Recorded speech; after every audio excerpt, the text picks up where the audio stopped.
Welcome to I Said No Gifts. I'm Bridger Winegar. We are here in the studio.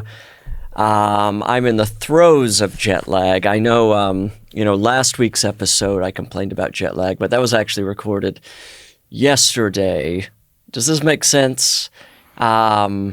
So we've recorded 2 in a row. I hate to shatter the illusion that the podcast isn't coming to you live, but I don't even know what I'm saying. I slept for an hour last night and I feel insane.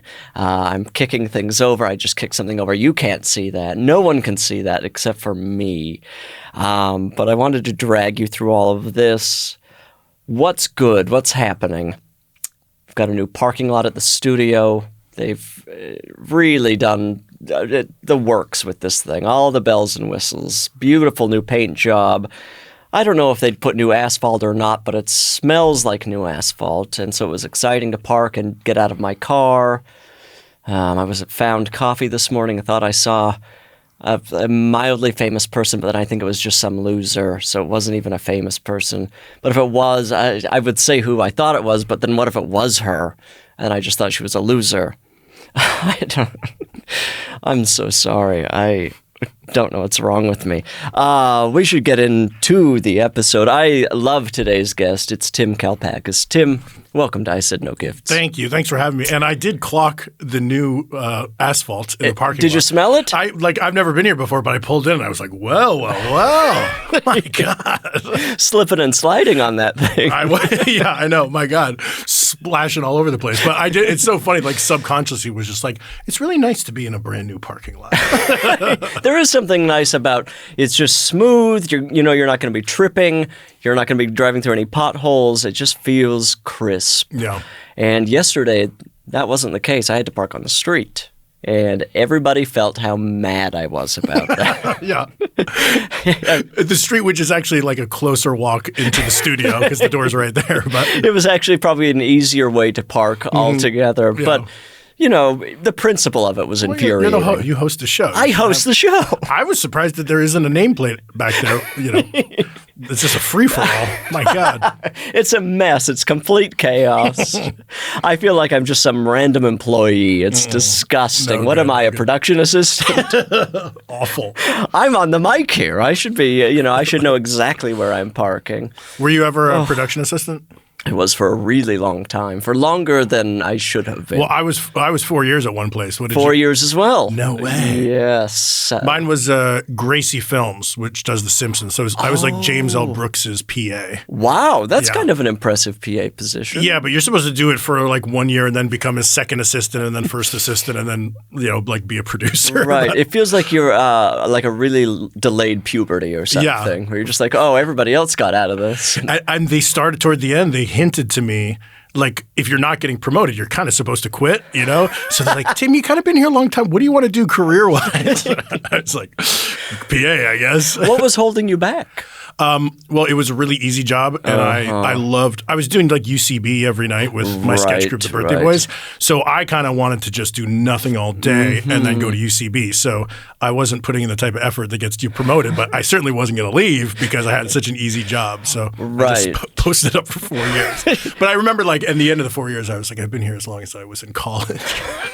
Yeah, it starts to get to a really bad feeling. I mean, I got to the point where I was like, oh, I was literally looking up jobs in Salt Lake City again, where I was like, oh, I guess I failed. Yeah. I have to go home now. I did my time. I did my time. But I think part of it was within the place I did not want to be promoted because I felt like it would become even more of a prison. Yeah. And so I just thought, well, I just get to be online all day, just on the internet screwing around, and like the first hour of the day is work, and then it's just whatever I want for the next 7 hours. Why wouldn't I just keep doing this horrible thing? And it's weird then when you don't have that job anymore and it's like the middle of a weekday and you're not working, but you're just scrolling the internet as well. And you're like, oh, I used to get paid to do this and get like free lunch from Tender Greens. Yes. Oh, Tender Greens. That's a business I'd like to run out of town. I feel like I liked it when it was free for lunch, but I could never pay for it. That like Sweet Green, Mendocino Farms, all the salad places in LA, they just taste like office food that should be free. So I would never be able to pay money for those. Yeah, when I'm at one of those places now, I feel like, I'm being ripped off. I'm like, what? This feels unnatural that I'm giving them my money. Yeah, like, I'm used to getting this for free. Is there something we could work out? Does James L. Brooks know about this? Yeah, I wonder, I don't know how I would feel about any of those places if I hadn't worked in an office that had just given it to me prior to it. Right. I mean, I can speak to Mendocino. I remember being there when they first opened, before it became an office food, and I remember thinking, this is good. Yeah. But now it tastes like food stuff, like it feels like the idea of food.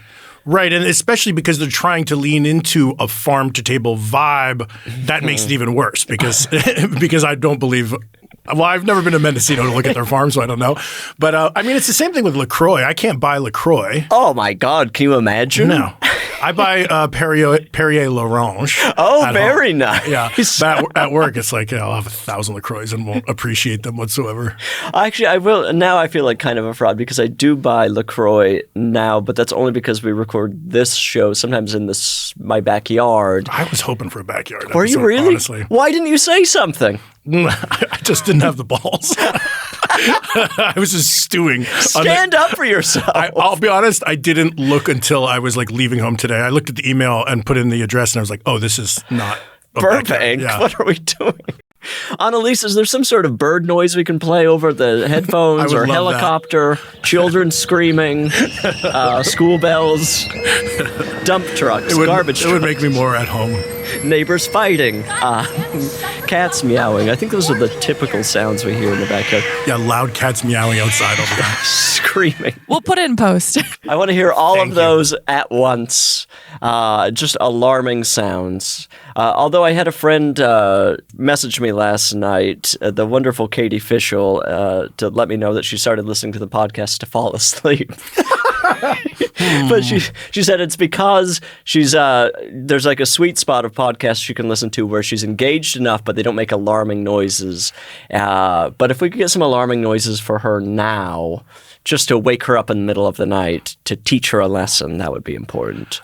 Have you listened to any of the Calm? Like it's podcasts that put you to sleep on purpose. No. They're like short stories that are rambly and repetitive. Oh, that sounds great. Yeah. It's like I did a free trial and it worked, and then I was like, I don't know if I'm going to pay for this. A pay thing? It's a pay thing. I'm not doing that. I can find plenty of boring podcasts to listen to. Ooh, it was a good pay thing. Another free trial that I decided to not pay recently. There is like a romance, like erotica romance podcast network. Oh, I'm forgetting what it's called, but it's like for women, and it's like first person guys talking to you like, I just bought this tuxedo. It's nice to see you at this gala. Would you like to step aside into a side room? And like, I was curious, like, because it's not like super graphic, right? But it captures the imagination that it's like a guy. The one I listened to, the character was an art thief. He's a cat burglar? He is. So he's like wooing a lady, but then also stealing art. But I guess that's the ultimate fantasy. He's a gentleman thief. Yeah, exactly. What's more like, and like he has good taste in art. He's part of like high society. Yeah. Wow, but he's still a rogue. Yeah, still a bit of a rogue. He's the bad boy of the art scene. I feel like there's a good knockoff podcast of that called Dream Date that's like puts you to sleep, but it's also your dream date. Yeah, and then you have a wet dream. Yeah. You wake up screaming. No! Wow, I'd like to listen to that. That sounds engaging. I'll send it to you, and if that free trial had not ended, I would be all over it. It was very good. This is a podcast I think. I don't know why I'm bringing this up in comparison to that, but this podcast that I love called Rumble Strip, which this woman does out of Vermont, and she just talks to local Vermont residents, and that's a very good one to fall asleep to. Wow. Because it's pleasant. She's just talking to people in a quiet voice, and I don't even know why I bring that up. Probably because I'm so out of my mind right now. Well, is it intentionally, like, does she know she's making just a soothing thing, or is it supposed to be like, I'm a local Vermonter and these are the issues? I think it's both. Okay. I think she knows that it's like, I think when you call a thing rumble strip, right. Isn't a rumble strip but the designed to wake you up? Wakes you up, yeah. So are there loud sounds eventually? She just has like an air horn in the middle of the podcast. Wake up!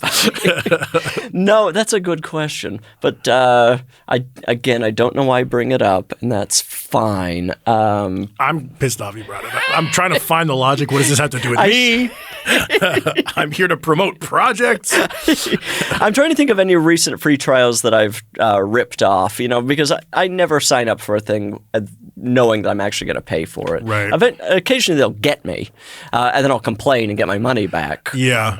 I recently lied to a coffee service because I had forgotten to cancel it and then didn't, and they charged me, and so I kind of blamed them. How? I emailed them and said, I thought I had canceled this, and I'm going to be out of town. And that worked? They're like, oh, you thought that?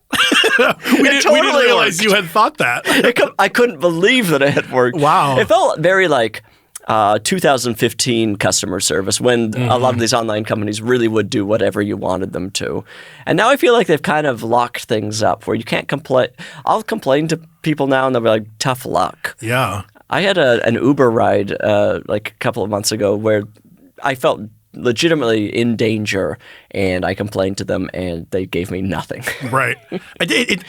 What was the legitimate danger? The guy was out of his mind. He was screaming at everybody. He took only surface streets back from LAX. He was cutting through parking lots. He was just doing a lot of weird stuff where I was like, this doesn't seem normal. And the app kept trying to get him back on track, and he's like, I know better than the app. Yeah, yes, and he absolutely didn't. It probably took at least 50% extra time to get back to my home, and so you complained, and then they just thank you for your feedback. Nothing. Yeah, sorry.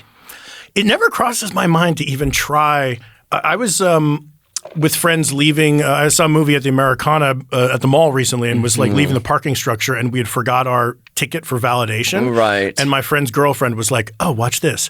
And she said to the voice, you hit the button, and she was like, I'm so sorry. I lost my purse and I don't have the ticket, and I know you can't let me go, but could you please, and put on a whole show.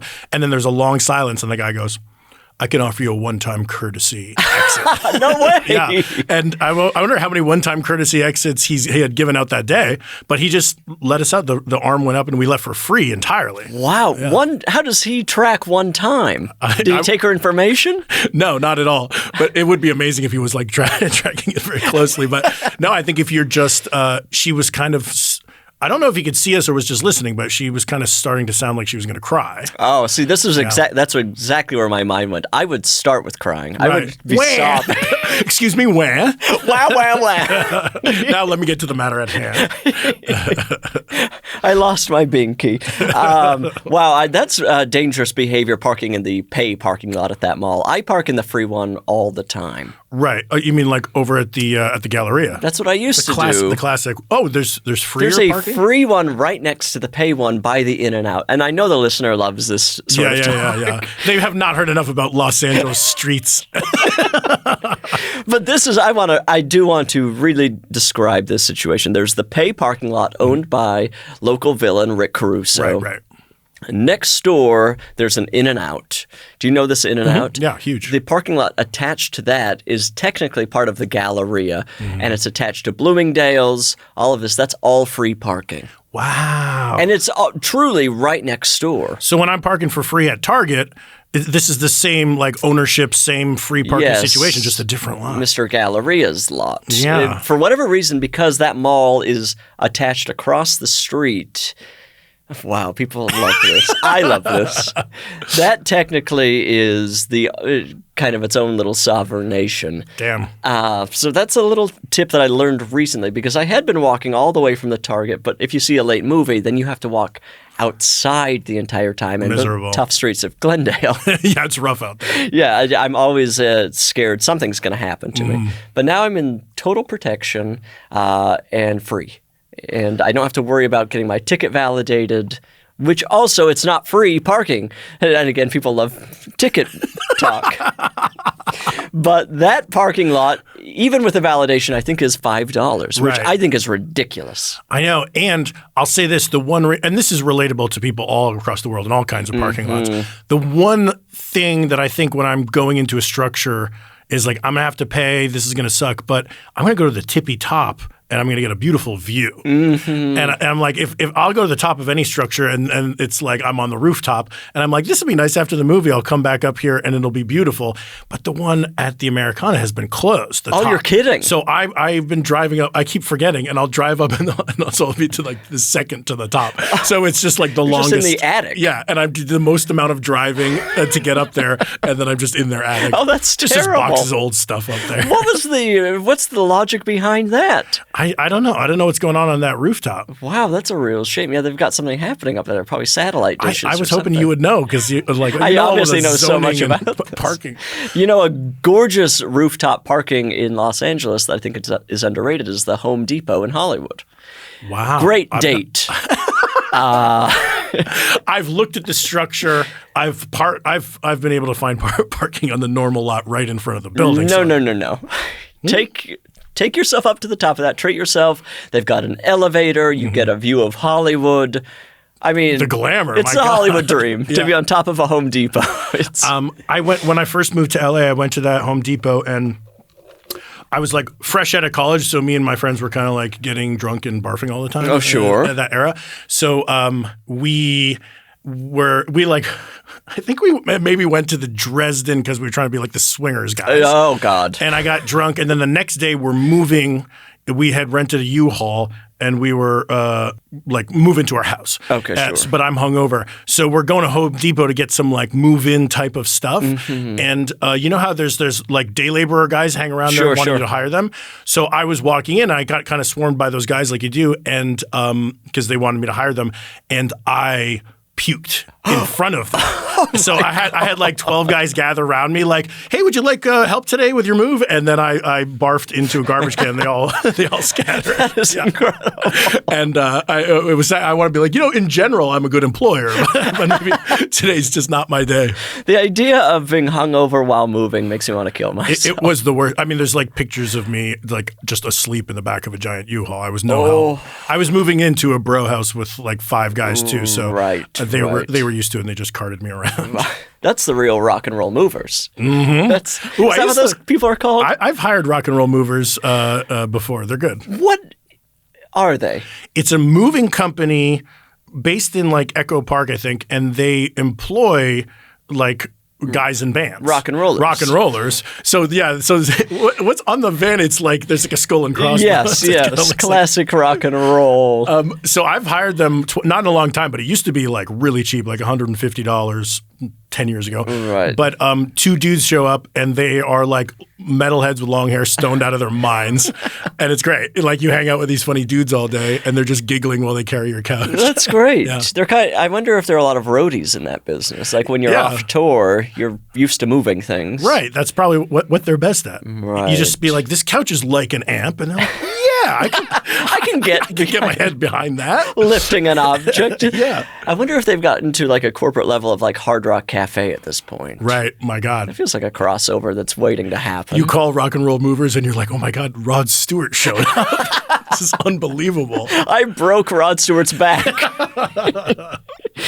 Oh boy. Well, what else? There's something else I'd like to talk about. I actually just want to dive into this. Usually I want to avoid the subject, but today I'm in the mood. The podcast is called I Said No Gifts, Tim. Right. I thought Tim will come by. We'll have a great conversation. I adore Tim. I think he's so funny. What could possibly go wrong? I imagine you got at least one email about this podcast. You mentioned knowing about the backyard, so you have some familiarity with the podcast. So I was a little bit shocked, right, when you showed up with a gift bag. Yeah. So I mean, I did. I'm familiar with the show, and I really intended to not bring a gift, but I kind of. The thing about this gift is it's really thoughtful. Oh, interesting. And okay. So I'm familiar. I follow you on Instagram, and I'm familiar with you and your lifestyle and stuff. And then this kind of hit me, and I was like, "Ooh, I know I'm violating the one rule Right. But it's maybe if it's going to be really useful in Bridger's life, maybe it's going to kind of make a difference. Maybe you would make an exception for me. Okay, so you thought deeply about me. Oh yeah, I was lost in thought. I went for a walk around my neighborhood, just kind of like looking at the sky. I was thinking about just daydreaming. I called, I checked in with my local priest, and I was like, Father, I'm in a time of great turmoil. Can you help me? Okay, well then, totally forgiven. Thank you. I'm giving you a huge pass. Well, should I open it? I'm talking to the mic from about 6 feet away. Should I open it here on the podcast? I think you should, yeah. Look at that gift wrap. Isn't that beautiful? It's a gorgeous bag. Where did this come from? This is the Albertsons. I love this Albertson's. Kind of a there's a rock and roll Ralph's in Hollywood.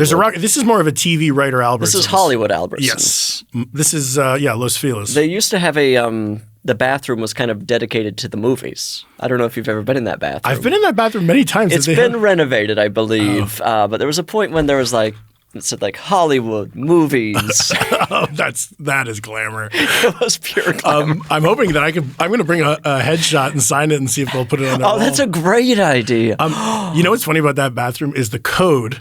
I used to know it, and then they changed it. And then so I asked a stock boy, hey, what's the code for the bathroom? And he goes, 54, 32, 1. Instead of just 5, 4, 3, 2, 1. So I was like, thank you. And then I was like, does he not know that those are just the consecutive? Does he say, oh, it's just 5, 4, 3, 2, 1? But then I was like, that was just a funny way to say it. And then 2 weeks later, I was there shopping, and I overheard somebody else ask the same guy, and he said 5, 4, 3, 2, 1. So I think he doesn't know that those numbers are easy to remember. It's A, B, C, D. Right. So I know this is twisted. I want to write it down. That is a very funny way of putting it. It's so weird. I did want to ask him. Maybe I'll ask him. Wow. Do you know what? If I write them down in one chunk, 5, 4, 3, 2, 1, I'm like, what do these numbers have in common? Where might you encounter these in nature? It's a brain tease. Yeah. It's ultimately a brain tease.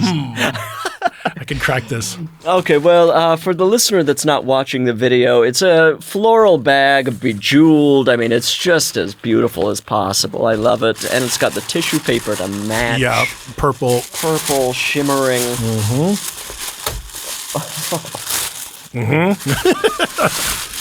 Oh, I'm excited for you to get this gift. Okay, I'm going to pull it out now.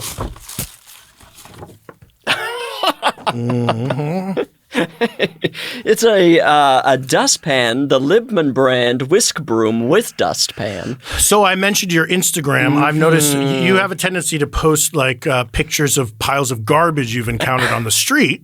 Sure, go on. And I'm an Angelino. I live in this town, and I was thinking that could be beneficial to all of us. That it's a very funny bit that you're doing. Sure, but maybe if you were to help clean up some of those messes, if you had this in the back of your car.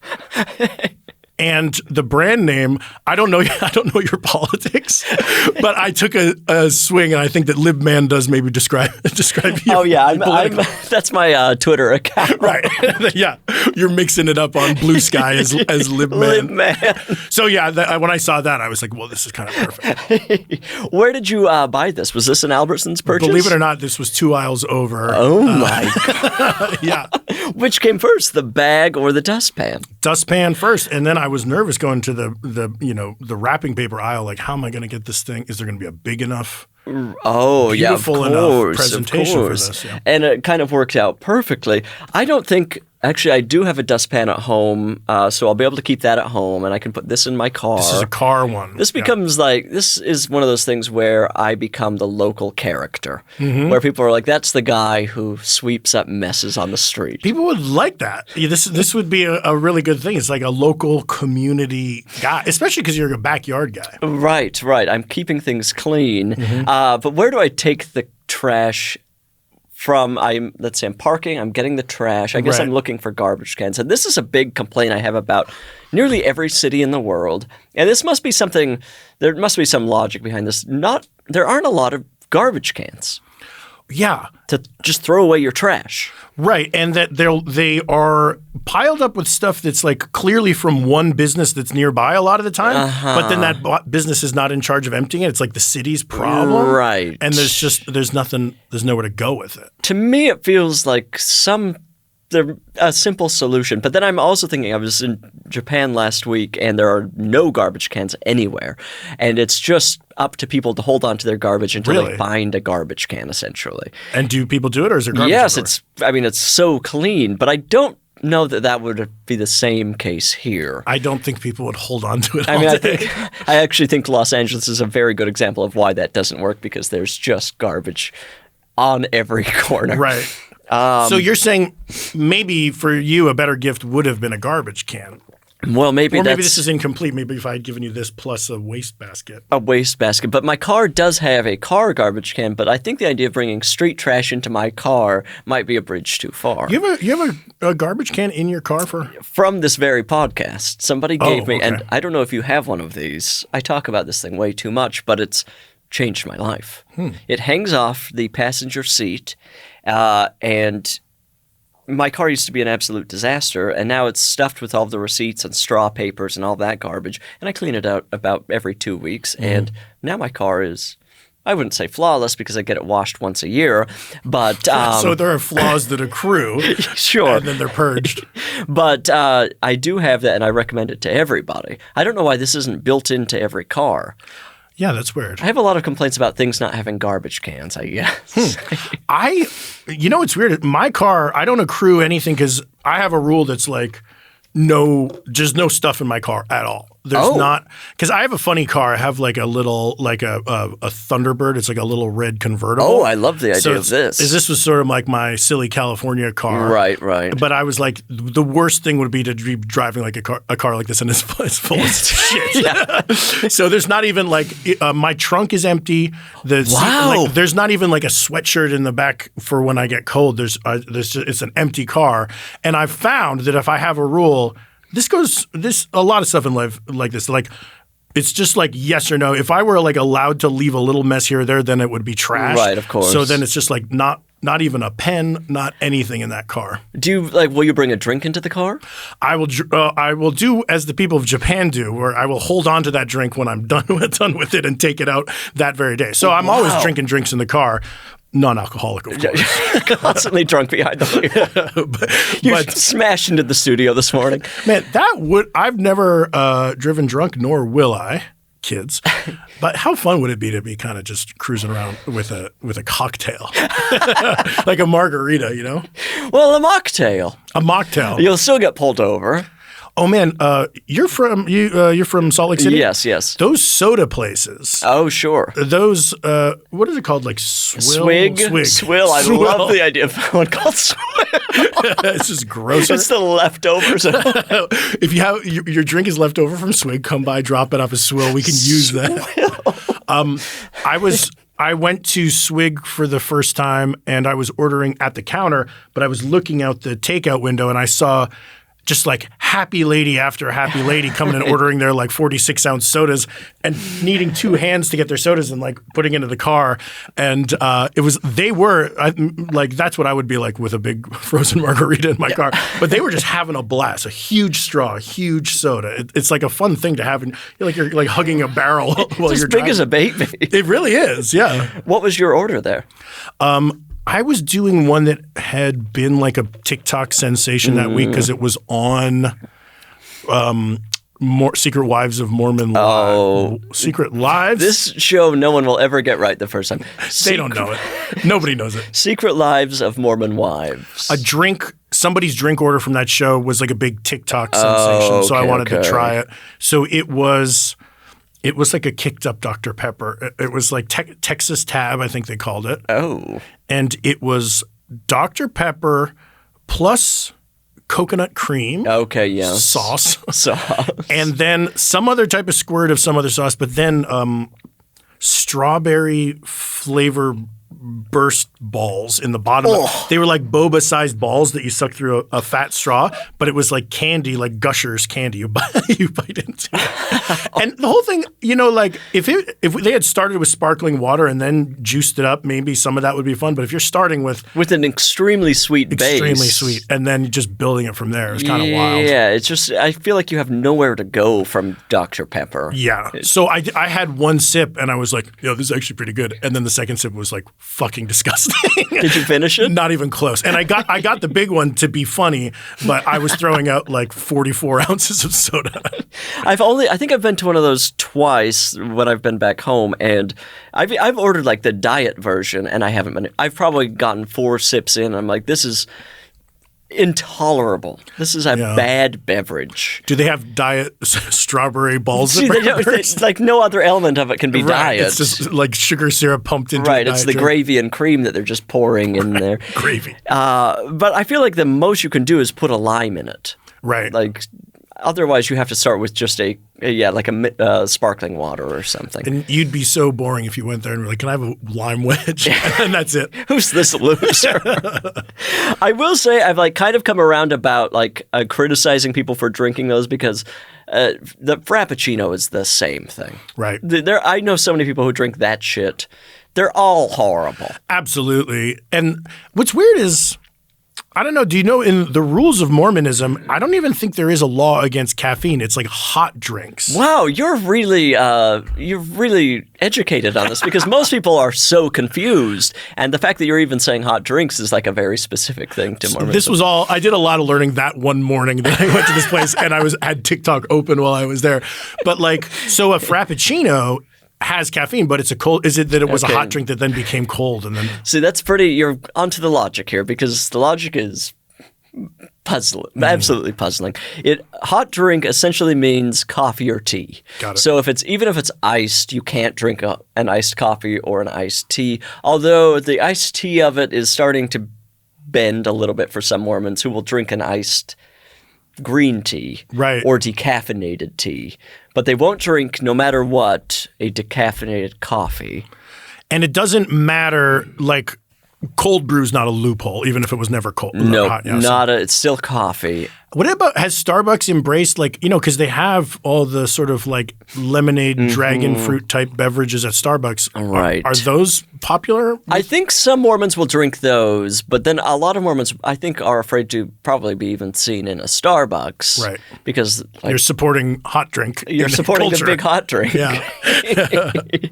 But I imagine, I think if you looked at the books over at Starbucks, in Utah, the dragon fruit lemonade or whatever would be probably the most popular, at least within the Starbucks world. Right. That's probably their biggest seller in Utah. I'm just speaking. I believe it. I believe you. You've definitely looking at some spreadsheets and graphs. The funniest loophole type thing that I encountered on that, I have a friend who is like a ski patroller at Snowbird. So he lives in Salt Lake, and I was visiting him, and we went up to Park City. Okay. And I'm like, I have a cocktail podcast. I'm like a booze dude. So he brought me to this whiskey place in Park City that he thought I would like, and I did like it. But I ordered a flight of whiskeys where I'm going to taste all 4 types of whiskey that this distillery makes. Right. And they brought out like the wooden ski that would be a flight, and instead of giving me 4 whiskeys, they had 2, and then there were 2 empty slots. And then they were like, when you finish these 2, we'll bring you the next 2. But it was all paid as one transaction, and it was one piece of wood. But they just couldn't bring me 4 ounces. Yeah, so they could only serve me 2 ounces of whiskey at a time. But it's like, I wasn't gonna be like, I tried, like as I moved, it worked out totally fine.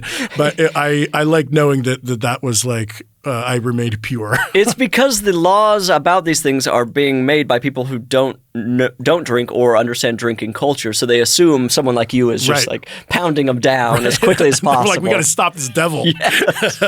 We've got to save this man. Maybe 2 in, he'll realize the error of his ways. Yeah. I get back to LA and I'm still like, I'll have 2 whiskeys, please, and I'll have the next 2 in 15 minutes. And then I'll do some hard thinking about my life. Yeah. Yeah, those laws, none of them make any sense whatsoever, and it just seems annoying to people who drink. Right. But I wonder, I mean, so for the people that are following Mormonism and stuff, I wonder if there's a comfort in doing all the stuff but following the laws and just feeling like you're in good hands along the way. You know, like looking at 4 shots of whiskey might feel like, what am I doing here? But if it's 2 and 2, you're like, okay. I did this in the responsible way, and I was holding Jesus' hand the whole time. I don't understand. It's like if they have a problem with it, just stop it altogether. Right. Yeah. They obviously can't do that, so they're like putting in these weird. I don't know. It was just funny to offer a flight. That I would have never thought when I was in Utah that on a menu there would be something called a flight of whiskey, like to do like a sampler plat. Like I'm fine in LA never having a flight of anything. Right. So the idea that in Park City they do have them, but just with a flight of anything feels like such a weird menu move. Oh man, I did the weirdest faux pas recently where I was at a German restaurant, Red Lion, and I wanted to try a bunch of different schnapps. Mm-hmm. So I ordered for myself a flight of schnapps. So they gave me 4 shot glasses, and I was walking back to the table with my friends, and they looked at me and they go, Tim, uh-oh, like I was bringing shots for the table. Oh, no. And in that moment, I realized it was my friend's birthday. And I had not thought to buy shots or buy him a drink or anything. And I had to sit back down at the table and be like, oh, no, actually, these are 4. It's entirely these for are me. 4 drinks for me, but, you guys can sit and watch me have my schnapps. Did you do anything to correct that? I put them in the middle of the table. I was like, anyone who wants to try, this is uncomfortable. As if we're gonna share. Everyone take a sip. Everyone a sip of like mint schnapps. What is schnapps? Schnapps is like a sweet, lower ABV liqueur. Right. So I think that the idea is that it's like we know them as like peach schnapps will just be like some.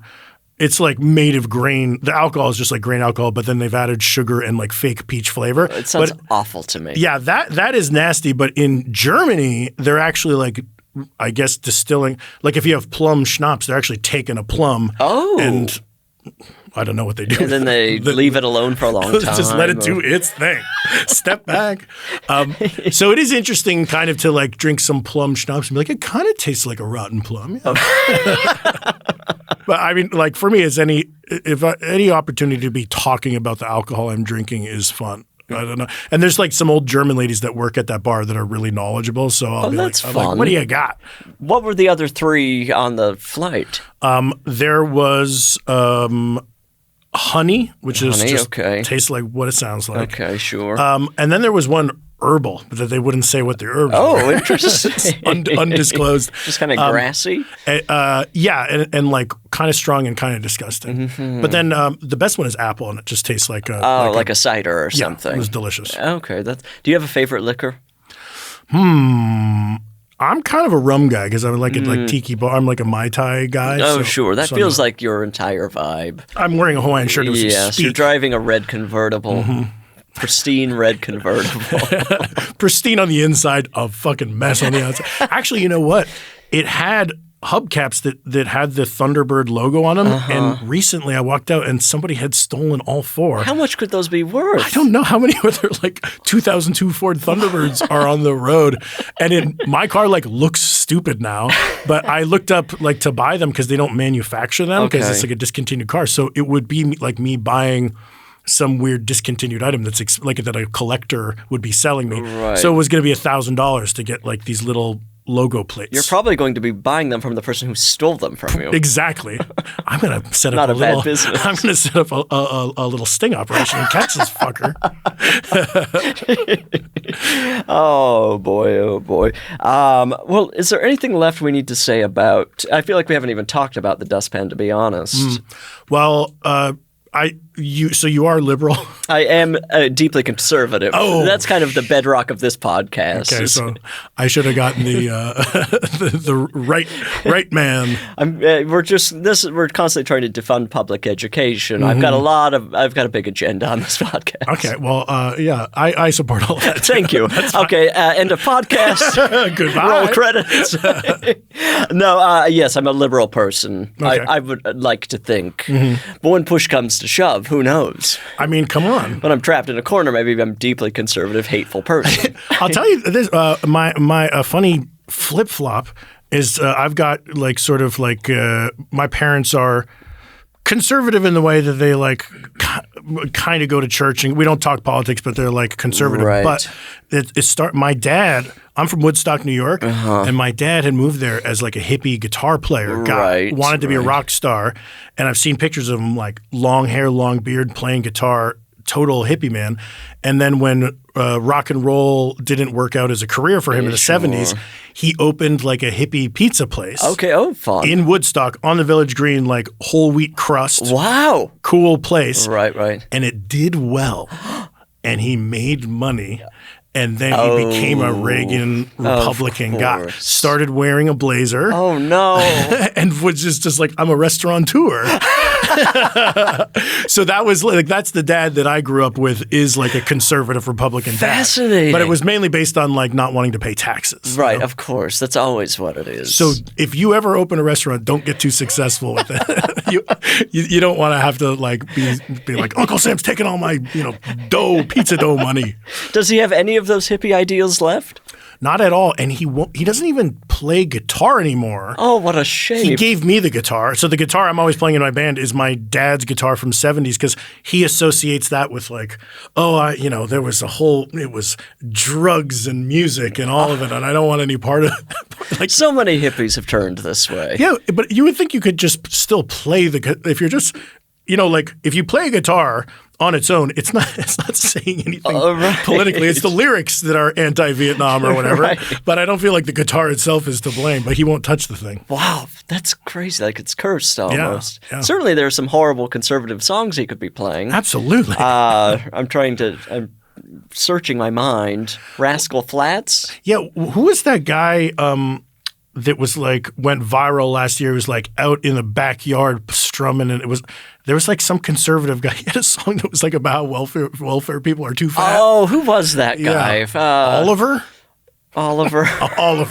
His mononym. Yeah, Oliver. It was Oliver.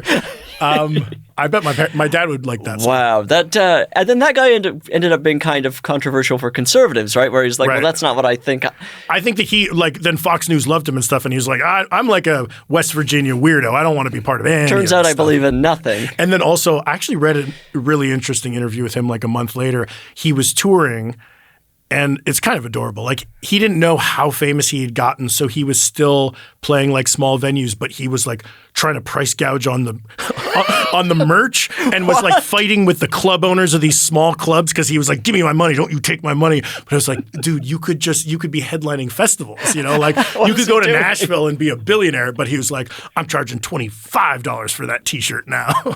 I'm taking it just out of reach of my family. Yeah, so he's like living in like a slightly larger shack in West Virginia, being like, I'm a success. What a bizarre. He feels kind of like the musician becoming viral. Like, it's like what was the guy with the golden voice? The homeless man with the golden voice, or whatever it was. Oh, yeah. That was like the title of the viral thing. Yep. And what ended up happening with him? It feels like it's always a dark end to any viral person. I know. I was just I was in a building recently, and I like this, where there's a lot of studios, and I saw that it was the Talktua studio. Oh my God. The Hawktua girl. So me and my friend, we took a picture with the sign, acting like we were going to be guests on Talktua, but we weren't. But we just thought it was a funny picture, and we posted it. And I had no idea what's been going on with her. She released like a meme coin and did like a pump and dump, and people lost money, people hate her, and she was like on the lam and stuff. She was on the lam? I think she's back now, but in the moment when I posted the picture, people were like, don't go on that show. She has screwed a lot of people out of their savings. Now she's gone too far. Yeah. It's also funny, the people investing their savings in Talktua. What is wrong? Talktua coin, and we're like, this was our hard-earned money, and we thought we trusted her. So that person, any person who put their money into that, money should be drained by the government. Yes. Or there should be like a babysitter put in charge of whatever they're doing with their finances. Yeah. Conservatorships for everybody. Yes, totally. Wow. I wonder how much longer she'll last. Like, I think she's got a long career. She's so good. She's so good. Thoughtful. She's layered. I mean, how miserable would it be if, like, if you're a comedian and you're trying to, like, write more jokes or write your next script or whatever. Imagine if you were famous for saying "Hawk to a spit" on that thing. Oh my God. And then I've seen other clips where she has more of those. Oh, and like how miserable, like if you're like trying to come up with more of those, or you have writers pitching you more of those, horrible. like slurp, slurp, suck on that thing. And she's like, yeah, that's actually pretty good. We're all going to be working for this person. Yeah, I know. I mean, I would do that job in a heartbeat. I think we all would. She would have me, yeah. We're all looking for health insurance, ultimately. It's the worst business in the world. The health insurance thing is funny. It just crossed my mind recently because I've been like, this year has been a lot of touring with my band and stuff like that. And we're doing good and everything. And then I just were like, oh no, I have to write for, if I don't write for television, yes. I've as an adult, I've never paid for health insurance because I've been lucky to be getting staff jobs for a long time. Right. But I'm like, oh, like I didn't even think about that. I have to pop in and write some jokes for somebody at some point. You've got to find something. Yeah. Otherwise, where will the health insurance? And it's kind of funny that the amount of, I think the WGA, it's like I need to make like $37,000 a year or whatever to get my next year of health insurance. It is very funny when during a light year when you've made like $36,000, you're like, I'm only going to make $1,000 of union money. Like, where is this going to come from? Yeah, how's that going to happen for me? That's like you have to. Where would that? Because the amount you would get from another job would probably take you well into being comfortable, and it would be too much money. I just want to make the 37. Yes, can I write like a greating card or something? Just a sole greeting line. card. Oh, what a terrible! Hawk Tua, talk Tua. Maybe let's get her a show. Yeah. She's very good. She's ultimately very good, period. Yes. Does she have a name? Haley. I think it's Haley. That sounds right. Yeah. Also a mononym. Oliver and Haley go on to catch Oliver. Okay, interesting. Out of my mind. Okay, now see, I'm thinking as a writer for both of these people. And I'm kind of pitching myself as one of their staff. If you can package them and then they need you because you had the idea for them to collab. That is funny. I've worked on a couple things where it was like somebody's grandfathered in because they were part of the idea for like a very long time ago. Oh, right, and then they'll just get to be like in the room for a thing happening and get paid. And you're like, wow, you just have to package some stuff. Say you guys. And then everyone else on the staff hates that person and talks about them nonstop. And they don't give a fuck. Yes. They get to show up and do whatever they want. They don't care how many text threads are about them. They're like, go for it. I'm getting no texts. That's the dream. Look at the phone. Just that the messages app is empty. No one cares about me. Okay, well, I'm thrilled. I feel like at some point you said, "Are you liberal?" And did we talk about that? This feels like a long forgotten dream. For me. Did we say out loud that the brand name is Libman? Libman, yes. So that's why. We have past guests. The Libman brothers have been on this very podcast. Have they? Yes. What? Two very funny men named the Libmans. Okay, but they're not these ones. They're not. As far as I know, they're not connected to this brand. We don't know. Might be a distant relative, or maybe they're hiding it from. Maybe they're Nepo babies in the worst way. And I wonder if the Libman owners are conservative. Someone Interesting. Take and they feel really dirty about the whole thing. Yeah, exactly. They're just constantly trying to change their name. But Libman, that feels like a good novelty Blue Sky account. Are you on Blue Sky? My podcast is on Blue Sky, but I'm not out there just yet. I checked. I'm not. I have an account and I've never used it. I thought for a second that Blue Sky would be like, oh, this is a return to silly old Twitter where we're being funny. Like that's what I know you from. Like we used to like. Right, you were the last Twitter account that I found funny. Really? Yes. So I kind of shut it down. You were the only one where I'd be like, oh, this is the only person on here that's still funny. Well, thank you. But then also it's funny that I feel like I was being like, hey, I'm silly on here. And then I fell off and turned dark and was fighting with people. Like, how could you not? It was the worst. It's an awful website. So when I first looked at Blue Sky, I was like, oh, maybe this will be silly old Twitter. And mainly what I saw was like just Democrats being like, oh, it's so nice to be away from the conservatives, and then still just like lots of talk about why they don't like Trump. And it just felt like you're like, well, it's the definition of an echo chamber if we recede from the place where the conservatives are so that we can talk about politics in peace. Oh, it's so boring. Yeah, it's boring. Your Twitter account went, there was Beverly Mysterious. That was celebrity gossip, yeah. Linda Underwear. That was kind of raunchy stuff about her husband. And there was one more, wasn't there? I mean, at least one more. I tried 1,000 more, and if they didn't get any results, I would change it again. But those were the ones that stuck, yeah. And then the last one, I think it's still this to this day. I changed it like I didn't know what this meant. I was trying to be artistic. I changed the name to Manders, and I was like, I missed this. I was like, what's Manders? And then I started being like, Manders coming soon. And then I don't know what it was. And I didn't know if it was a name or a thing or whatever. So on there now, it's still like Manders, and there's just like hasn't been a tweet for years. Oh, what a shame. Yeah. I mean, it's I feel free that I don't have to do it anymore. Yeah. But there was kind of a fun element to it. Well, sometimes I think of a joke that's like, a short sentence, and I don't know where to type it. And I'm not on Threads, and Blue Sky feels like not the right place. I'm like, where do I put this sentence? I text it to a friend and ask them if they laughed. You're doing all these open mics. Yeah, exactly. I'm like, can I have 13 seconds? And then light me at 12 seconds, and then I'll finish the sentence. Yeah, I don't know where any of that goes anymore. I guess you could slowly write a book or something. Right. Yeah, that's what I'll do. Every day I'll write one sentence. And then when I read it all, I'm like, this was a perfect novel. Oh my God. What a moving story. It only took 40 years to write.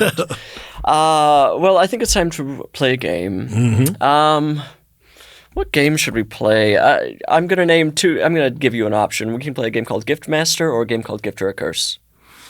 Gift or a curse? It has a dark it's got a nice shadowy. Okay, I need a number between 1 and 10 from you. 7. Okay, I have to do some light calculating to get our game pieces. So right now you can promote, recommend, do whatever you want. I'll be right back. All right. I write for a show called Digman on Comedy Central and Paramount Plus. Watch that show. I'm in a band called the Sloppy Boys, and I have a cocktail podcast called the Sloppy Boys. Check us out. Okay, it's going to take longer for me. Fuck, that's all my credits. I've got a Patreon podcast behind a paywall called the Sloppy Boys Blowout. $5 a month. You got to listen to that show. Okay, and I'm this is my new bit. You're writing a novel. What else can you do? Check me out on? I'm not on Threads. I'm not on Blue Sky. I'm on TikTok, but I haven't ever posted any videos. I just sort of scroll swig content. Very good. I almost heard nothing because, again, I'm out of my mind. But those are find Tim wherever you go. Yep. Tim is so funny. Thank you. Listener, I have all the, I recommend myself and this podcast all the time. Find the Instagram. And I'm watching Little House on the Prairie. If we've already talked about that, get into it. The old one. They're making a new one. I'm not involved. I should have been, despite the fact that I only started watching the show a month ago. But I feel like I know what Little House should be, and the fact that no one's reached out is disgusting. Michael Landon? Yes. So I've never seen an episode. Mm-hmm. Don't know that guy, but there's a gravitas around, like the way people talk about him. They're like, Michael Landon. Is that coming across? Is he extremely charismatic? Yes, he's dreamy. Yeah. And he obviously was like, I think he had a lot of control over the show. And you see him without his shirt on pretty frequently for a show that's like for Mormon families to watch on Sundays. Yeah. He'll be like with no shirt and suspenders. Is he in really good shape? He's in great shape. He looks incredible. So he was an EP, and just every week his idea was like, I guess maybe my shirt comes off. What if I was hard at work and the beating sun and I didn't have a shirt on? I remember thinking about when I was a kid, I saw Dances with Wolves, and you see Kevin Costner's butt. Oh. And then I heard that he directed that movie. Mm-hmm. And as a kid, I was like, he chose to show his butt. Like, I was watching that movie thinking, like, they forced him to show his butt. But it is funny if you're directing a thing or if you have any say and you're like, I'm going to be sexy in this show. Yeah, it's so funny. Such a weird move. And this is something that I can't say for sure, but my boyfriend was doing some researching about Michael Landon And apparently there was a decent amount of sexual harassment going on the show, which when you think about how family-friendly it is, it's a weird thing to think about him having these wonderful moments with his family, then the cameras turn off, and suddenly he's the worst person. Hey, baby. And then everyone's in like old-timey garb. Nothing about it makes any sense. Okay, this is how we play gift or a curse. I'm going to name 3 things. You're going to tell me if they're a gift or a curse and why. And then I'll tell you if you're right or wrong because there are correct answers. Okay. And you can lose. I hope I win. I hope you win too. I'm rooting for you. So to win, do I have to get 2 of the 3 right? You have to get all 3 right. Fuck. Yeah, there's a very short list of winners, shorter list of losers, and then just a bunch of people who have done all kinds of things. So do whatever you want. Okay, this first one is from our mega tier of listeners, someone named Fairy Shepherd, and I can't imagine that's their real name, but who knows. Gift or a curse palindromes? Gift. I like to come across a palindrome that, not somebody said some big fancy one that everybody knows, but if it's just like I catch it in the wild, that's actually a palindrome. Makes me feel smart, and it's a gift to feel smart. Wrong. That's a curse. That's I come across one of these things and I think, why didn't somebody just put a different word there? These fucking things. I can't walk down the street anymore without seeing these fucking things. No, it's lazy. If you see a palindrome, you should, and you're writing things down, find a synonym there to put for the second word. I don't want to see mirror words anywhere I go. Okay, so instead of Madam, I'm Adam. Yes, it should be Madam, I'm Brent. I agree it's better. Yes. That is better. Better writing. Yeah, better writing for sure. Yes, a man, a plan. What is that one? A man, a plan, a canal, Panama? Is that? Yeah. A man, a plan, a canal, Venezuela. Honduras. There we go. Yeah. Way better. Mm-hmm. See, this is why we get the WGA points. This is why we're working for Haktua Gal. Yes. Holly. Was that her name? Haley. Haley, Holly, Oliver. See, that's almost Oliver. Yeah. Oliver. That's a palindrome. Haley, Oliver. Don't look into it. Do not look into it. Okay, so you got that one wrong, and everyone is not on your side anymore. But I'm still going to do the next 2 just because I have heart. Yeah, because you're a good guy. Yeah. All right, the second one is from a listener named Andy. Gift or a curse, black tie optional. This is a curse, and I'll tell you why. People read it, and they just think, black tie optional means optional black tie. If I want to wear a tux, I'll wear a tux. If I don't, I don't. But it's confusing because black tie optional is kind of actually just the name of its own category. And if you Google it, it's like saying cocktail formal, but before black tie is black tie optional. It's a very confusing. It's the most commonly misunderstood one. If I see black tie optional, I know I'm not wearing a tuxedo, but I'm confused about what suit I'm going to wear. Correct. I hate this thing. I need to be given a clear directive first, and I also hate a dress code in general. Yeah. Don't tell me anything. Just let me show up. I don't want to walk into a thing thinking, did I get the rule correct? But are you never looking around at the people in shorts saying, that guy's underdressed? Well, of course. But let me do that on my own time. Right. Let me be free to judge and make up my own rules. I'm already at your stupid event. Mm-hmm. Don't give me another assignment. I just went out to dinner. I was in New York for my birthday, and I went out to Ruth's Chris Steakhouse with my family. And my sister was coming straight from work, so she was like worried if she was dressed up enough. And I was like, don't worry. I wanted her to come. So I'm like, don't worry. It's Ruth's Chris. You can wear whatever you want. I'm wearing a button-down shirt, but no blazer or anything. So wear whatever you want. So I was saying like, yeah, you should be able to wear whatever you want. And then she came, and she was dressed sort of casually, but I was like, you look great. This is great. Then we got in there. I saw a guy with a baseball cap. I was grossed out. I was like, what the fuck are you? It's my birthday? You're wearing a baseball cap? How dare you? It's a steakhouse. Take that hat off. This is church. They did tell him to take it off. They did? Yeah, and I think that's the only thing they would enforce. Wow. Like they were like, sir, we do have a dress code. Would you mind taking the hat off? And he happily took it off. So it was not. I didn't have to get involved. This is what I'm going to say to this. If you are a national chain of any type of restaurant or anything, you shouldn't be able to have a dress code.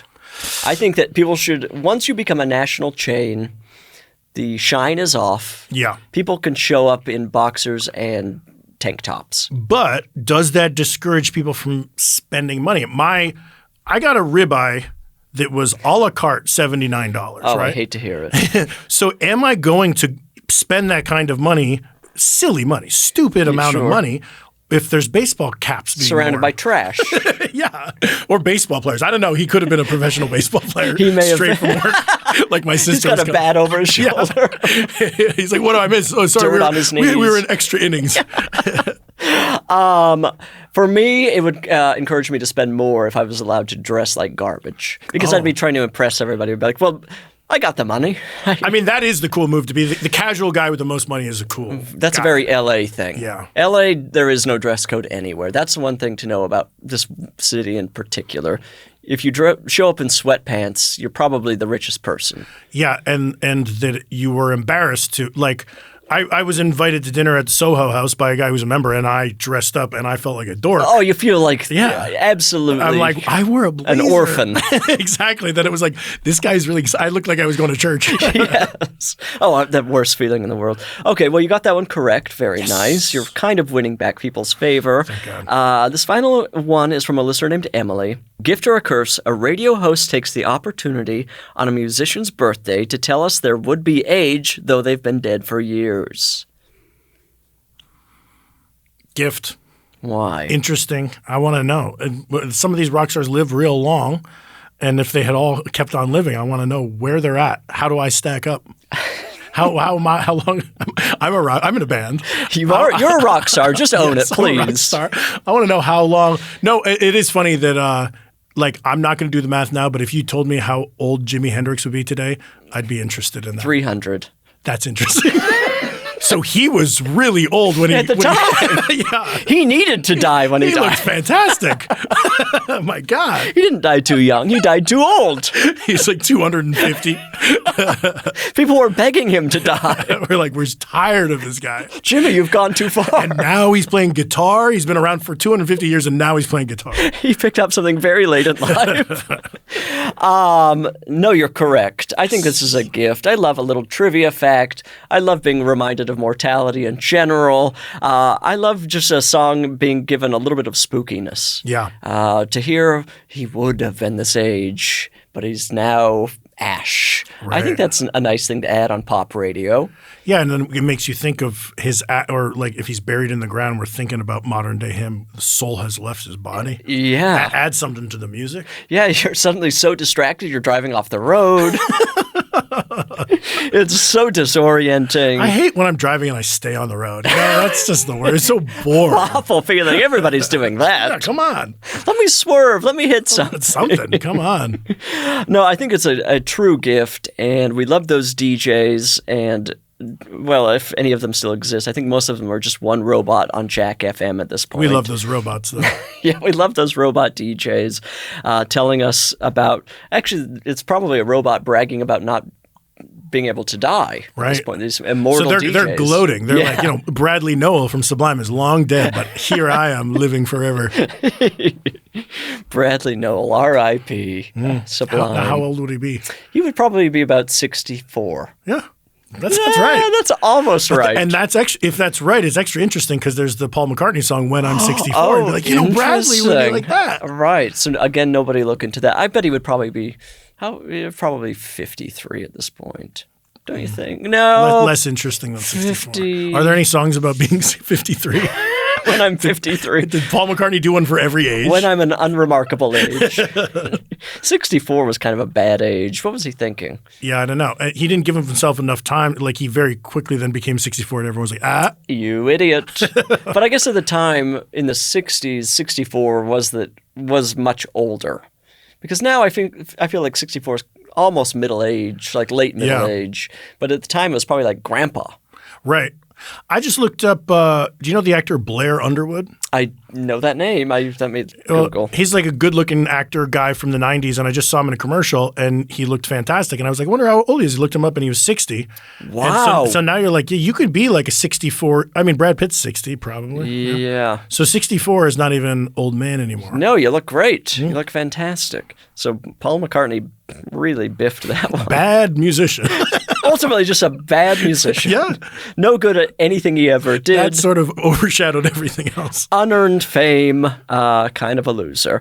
Okay, well, you got 2 out of 3. Not too bad. I feel good. So I didn't win, but I You got 66%, so I think it's a D-. Great. Fantastic. Annalise, Annalise has a gift or curse which they'll present to both of us, and we have to speak to it. Great. And then we'll see. This is kind of the final nail. That's not a nail in the coffin. It's the final round. Annalise, what's going on? Round in the coffin. Gift or curse, sing-along screenings at a movie theater. I got to say curse because I've never been to one. I've never been attracted to go to one. And if I want to sing along with music, I want to hear my voice, not some jag off next to me, you know? I saw the Eras Taylor Swift movie twice in the theater, and everyone was up and dancing, and that was fun. And I'm a Taylor Swift fan, so I enjoyed myself. But when people were singing, I was like, I kind of want to hear the lady. Yeah. You know the lady. That lady. Yeah. I think it is. Well, let me just give it some quick thought here. I'm going to give it some thought. Do you want me to plug more projects? If you wouldn't mind, just what else have you been working on? Jesus Christ! I've been, I brought new curtains for my home, and they're emerald green, and I'm not feeling great about it. Oh, that seems like a bold choice. It's too bold for me. Yeah, that's a big, sexy choice. It was intended to be, but it's backfired. It's a mess. I'm going to say curse as well. I do not want anyone encouraged to be making noise in public at any time. I don't want them to have that freedom. I don't want them to feel that they have any opportunity. And I think that can bleed into regular non-singing screenings. And people start to get confused. Most people are stupid and will start to think I can sing whenever I want and people want to hear me. No one wants to hear you. I hate when people say anything or sing anything in unison. It makes me uncomfortable. Yeah. When I'm asked to yell along with other people, I'm silent. I don't like that feeling. I don't like cheering. I think that people have to stop it in general. Curse, top to bottom. You won't catch me in one of these things. It's funny when you say people sing in unison. When people sing "Happy Birthday," I hate hearing people being off pitch. I'm in a real scrappy band, and I'm not a. Oh, really? Are you a tone deaf? That's what I've been told. Really? Okay. So when it's time to sing "Happy Birthday," are you ever the first one being like, "Hey, everyone, follow me"? No, I'm more like this. Happy birthday. Yeah. As quietly as possible. I'm a follower as well because I'm like, I don't know the range of the people in this room. What note are we going to start at? Am I going to start too high? I'm going to start too low? But when the public is singing together or clapping together or anything, and I'm so not like a fancy musician or anything, but I do like look at the person who's doing it wrong and be like, throwing it off. There's just something kind of inherently dorky about like shouting in unison to me. It's something I don't know why it makes me so uncomfortable. You're like, if we're all singing together, it means we all know it. So then why do it? Just think of it. Yeah, let's all just think this quietly. That's what they should do. Oh, this was funny. At that steakhouse, when it was my birthday, like my mom had done the cute thing and told the hostess, like, yeah, it's Tim's birthday. Okay. During my entree, the hostess walks over and says, Tim, we hear it's your birthday and we'd like to thank you very much for spending with us. And she hands me a card and I'm like, thank you. And I look at it on the front, it says happy birthday. I open it up, it says happy birthday, Tim, from the staff of Chris Steakhouse. And I was like, okay. It didn't say like it wasn't a gift card or anything. Right. And then dessert came out, no candle and no cake, no anything. So their policy. Wow. Quiet. They want to keep that as subtle as possible. Yeah. That's really weird. Maybe my mom had said, it's my son's birthday, but let's keep this discreet. Please don't embarrass us. It was done so discreet, like it had been requested that it was quiet. But I was like, why do anything? And I certainly didn't want a restaurant to sing to me. But then it was also weird that it was just nothing. For all we know, your mom requested that guy's hat get taken off. Did you ask him to take that off? It's my son's birthday. Yeah, the card says like, we removed the hat. we hope you're happy. And I got to say, that guy, once his hat came off, beautiful head of hair. Gorgeous. I was loving looking at him. Knee length, just unfurled. Glorious. Annalise, how did we do? It's a gift. They're a gift. They're a gift. Not because I want to be there, but because we finally have a place to put all the insufferable theater kids. Lock the doors. Lock the doors. Throw some food in there. They'll be fine. Throw some audiobook versions of Babs's recent memoir. They'll be totally okay in there. Now they're encouraged to do the thing that they've been doing at Denny's at midnight. Oh my God! In private spaces, which is where it should be. I don't know. This feels like segregation, kind of. They can do what they want. Just keep it away from me. Keep these singing children away from us. Listen, I have many friends who are theater kids, but we all do. Everybody in this building probably. But let's be real. They need to do what they do in private, and I'm not ashamed to say it. Yes, I have plenty of enthusiastic performer friends, and that doesn't mean I can't hate their energy and vibe altogether. Well, I hate to hear that we were wrong. Sad. But I feel like we all kind of got to the spirit of this. It was still a compelling conversation. It was a gorgeous conversation, and no one can complain at all. Thank you, Annalise. This is the final segment of the podcast. People are sending in voicemails, they're sending in emails, all sorts of things to isaidnogifts@gmail.com. However they want to get in touch, they're getting in touch as long as they're not calling me personally. We're going to listen to a question. Will you help me answer a question? Yes. All right, Annalise, hit it. Hi, Bridger and tolerated guest. This is Beth from Portland. Hello, Beth. I am a Gen X hairdresser who is very tired and is wondering if there's another career that I might look into, maybe as a side hustle, maybe as a whole new career. And I thought, who better to ask than Bridger? So what should I do instead of hair? Nails. Okay, the podcast is over. Easy. Yeah, I think that's very clear. What a softball. Nails. Absolutely. Okay, well, I'm actually sensing I'm a little confused because here she is complaining about being tired, blah, blah, blah, and then is saying, should it be a side hustle? Should I add something to my plate? Yeah, that's not what you do when you're tired. I think maybe you focus on your personal life. It's not a career change. Right. So what does she really want, ultimately, other than attention on a podcast?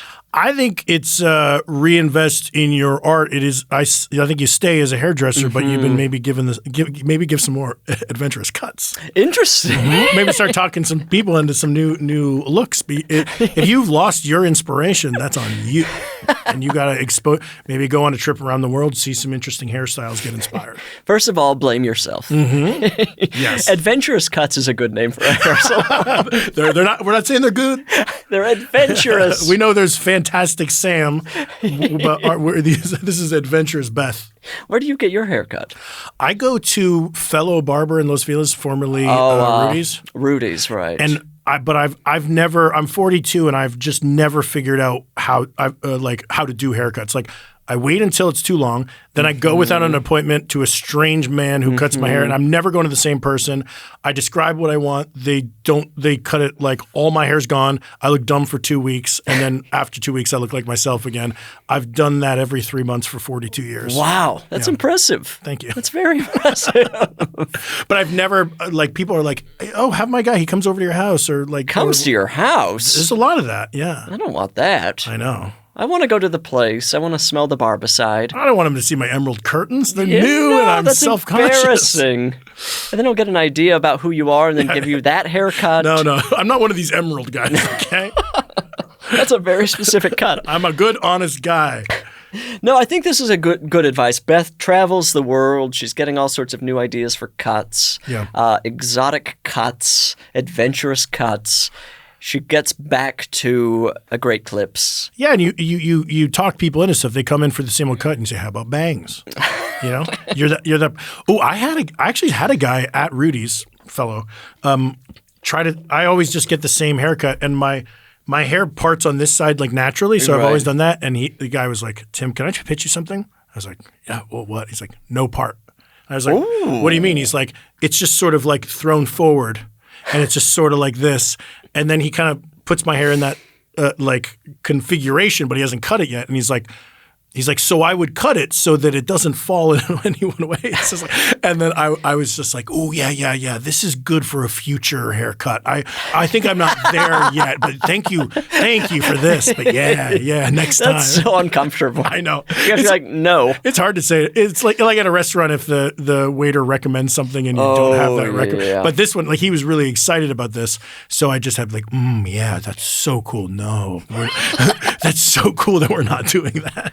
I would love to get a pitch from my hair cutter. I feel like they're always taking my direction. I'm like, right. I like the idea of an objective source looking at me as someone who doesn't hate themselves. Well, I mean, it's their feedback in general. One time when I was like a teenager, I was getting my hair cut at the mall, and she was like, what do you think about this sideburn length? And I was like, oh, you could take my sideburns off. And then she goes, I actually wouldn't do that. I was like, what do you mean? And she's like, so you have sort of like a wider face. And what you do, if you have a wider face, you don't want to go too high with the sideburns. It'll accentuate that width. And like it hurt my feelings for 2 seconds, but then I've had like long sideburns ever since. That's good advice. I mean, that's professional's advice. I learned something, yeah. And you're looking at me thinking, this guy's got a long, narrow face. You know, Tim, that it's narrow. Almost to the floor. His chin is dragging behind him. It's weird. I look like that McDonald's Moon Man. It's a problem. But really, like the dentist doesn't ask for your advice. No. I'm like, what would you like to do with your teeth? I'll have some yellow teeth. They're like, actually, white would work well for you. Rotting teeth are kind of out. Yeah, that's not the look for you. You have a wide face, so your teeth should not rot. I will say this. I feel like for men, you kind of get trapped in a haircut for your entire life. Oh, I'm stuck. Like when you get a new, like if I were to get like a brand new cut, I think people would be like, "What's happening?" Yeah, it's also funny that like we have short hair and it kind of doesn't matter. But you have friends who are like Mike Hanford or Kyle Mooney or Jeff Dutton from my band, these comedy guys who are like, my thing is my hair is kind of longer. Right. That's a lot of pressure. When they get their hair cut, we're gonna notice like. Because it's going to get kind of like coiffed and snipped. Absolutely. And a lot is going to happen, and they might kind of come out looking like a beautiful lady with like hair that was like too snipped up. Because these are like laid back comedy bros. Yes, If you can't be like a pot smoking chill comedian, but you look like you have like nicely teased bangs. Completely. And they can't go completely short. Right. Everyone's going to notice if you go short. Everyone's going to notice everything you do, as opposed to like. I think on me a haircut just looks like a haircut. Yeah, it's just a thing. How do you? Yeah, I don't know. I feel trapped, absolutely trapped. How do I have to like get a new life essentially? Yeah, you have to move to a new city. Yes. Beth, did you get your answer? I mean, I hope so. I feel like we gave Beth at least 2 career things, evolutions, shifts. Travel the world. Ultimately just go on a vacation and give yourself a break, Beth. You're sending voice notes to podcasts. You're cutting hair. You're Gen X. You describe yourself. I mean, you say I'm Gen X hairstylist from Portland. It painted too much of a picture that I know you too well. Back off. So you didn't have to tell me you were tired. I got it. But I think, Portland is a lush culture. You can experiment. Open a food truck. Yes. Everybody's doing it. They need one up there. They're begging for one. Yeah. People are like, oh, our food is brick and mortar. If only I had to look up the timetable of when I could get my food. If I could track down my food. Beth, thank you for writing in, or sending in. Don't ever do it again. Good luck with your new career. Good luck to your clients. They're all going to feel so abandoned when you leave them.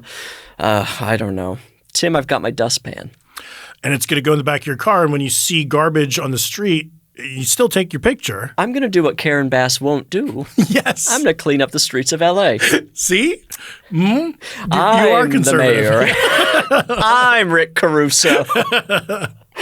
This is to make up for all the money Rick Caruso has lost on your parking over the years. You clean up the city. I can't wait to be kind of around town, people thinking Bridger's kind of losing.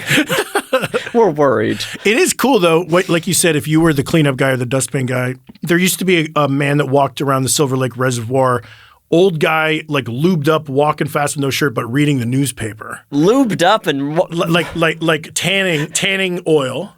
So slippery. 100 years old, in great shape, walking real fast, reading the newspaper, and everybody loved him. And then when he died, everyone was like, "Oh, the newspaper guy died. That's sad." That could be me. So if you want to be remembered after you die, you need a hook now. You're getting a late start, so you better get on working. It. Yeah. Okay, well, fine, whatever. I've had such a wonderful time with you. Me too. Thank you for having me. Thank you for Sorry being if here. I brought a gift. Oh, who cares? I'm laid back. Wow. Hang loose. Very cool. Listener, the podcast is over. I need a nap. I'm probably going to go fully to bed at 1:27 p.m. I don't know what's going to happen to me. I've got to at least drive home. We'll see what happens. The podcast is over. Do something else, please. I'm not going to get into your business. I love you. Goodbye.